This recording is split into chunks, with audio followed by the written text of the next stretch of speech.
We're heading back to the time of antiquity, so get ready for our wonderful review of Seven Wonders.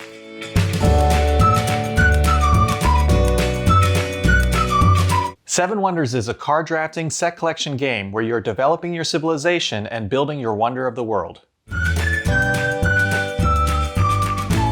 Seven Wonders takes place over 3 rounds. In each round, players are dealt 7 cards that make up their hand. On each turn, players choose one of the cards in their hand to play in front of them to start building their civilization. Once each player selects the one card to add to their civilization, they pass the rest of the cards to the next player. Each player then chooses from that new hand and adds a new card to their civilization. You keep repeating these steps until you're down to only 2 cards. Then you choose one of the 2 cards to play in your civilization, and then you discard the other card. Overall, this process will happen 3 times for round 1, round 2, and round 3.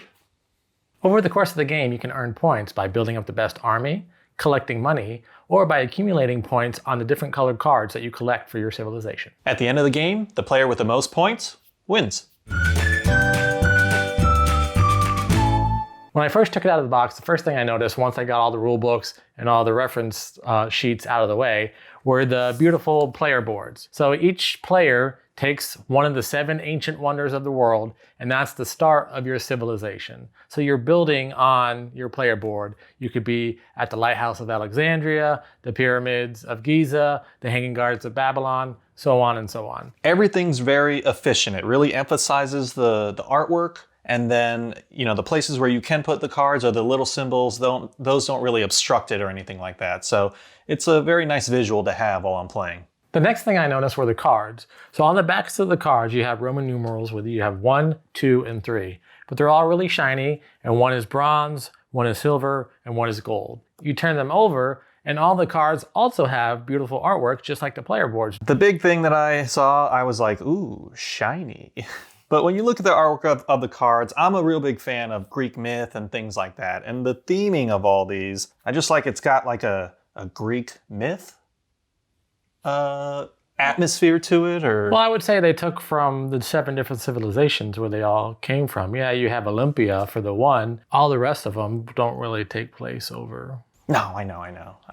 There's like this little like pattern design here that I normally saw on I guess you can't really see this little like not squiggly pattern, but some pattern thing. With the cards looking so nice and the artwork looking so great, I was kind of sad that the cardboard was there, but at the same time, I get it. This is a very popular game. It sold hundreds of thousands, if not millions of copies. So we probably got the Walmart or Target version of the game, which has the cardboard. I'm sure we could upgrade to better components. I would say this is probably going to be one of those games where I wouldn't really mind just getting the collectors after playing it. Not the reverse where like you get the collectors and you're like, eh. Right away, as you start learning how to play, and then as you start playing, you could see that the rules are really simple to follow. It does have a nice engine building component to it, so you are collecting symbols on the cards, and as you collect those symbols, it allows you to build other cards in your civilization. You're seeing all these different symbols, and you're like, what's that? What's that? What's that? So I feel like there were a lot of symbols. However, your handy-dandy cheat sheet has a clear explanation of all those. So it makes it very easy. The cards don't really have a lot of words on them besides the title. You kind of pick it up pretty quick as far as what you need to build and what it's going to give you. And then so that you can be focusing more on your engine building and not so much like, okay, hold on. What was this again? Oh, wait, hold on. What was that? There are so many different avenues that you could take to earn points towards the end of the game, whether you're collecting green cards throughout the course of the game, whether you're building your army up to try to have the most of the army points each time, whether you're trying to build up your wonder to collect the points that are at the bottom of your wonder board, or whether you're doing different actions that are then going to add up and give you points based on what the purple cards are going to give you at the end of the game. You're awarded these at the end of each round for the size of your army. So if you have the biggest army and you can beat everyone else, then you get a certain amount of points or a certain amount of those. However, if you're the one with the least amount, then you're always just getting like the negative points. So while you're still engine building, you still have to like keep in mind, uh-oh, where's my army? Or, is everyone going to beat me this round too?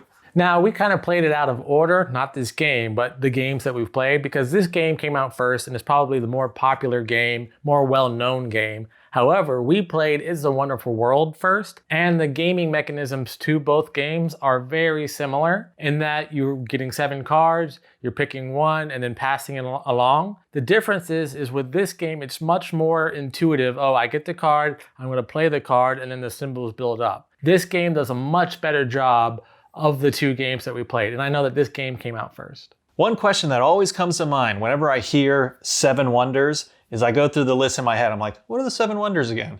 And I never remember them all. I don't even think I remember more than half of them. I'm always like, pyramids, Gardens of Babylon. And then I got to look it up again and, it refreshes it in my memory. Knowing what your 7 wonder isn't exactly important to winning the game or playing the game. So you may not be learning that much about it because we just played it and we probably still can't name the 7 wonders. It's not exactly a learning game, but it is kind of fun because it is based in history, even if it's not teaching you history. So overall, because of my whole Greek myth fascination and interest, I really like the game. I'm going to give everything due to the artwork, the theming, the shiny cards. I'm going to give it all a 8.5. I really enjoyed the game as well. The average board gamer and the beginner board gamer, they can all enjoy this game. I love the cards and the artwork and everything, so I'm going to give it an 8.5 as well. And Teresa gives it a 10. And Juliana gives it a 7. That was our review of 7 Wonders. What'd you think? Can you name all the 7 wonders? Let us know in the comments below. And if you like our content, please subscribe to our channel. Until next time, I'm Lee. And I'm Kenny.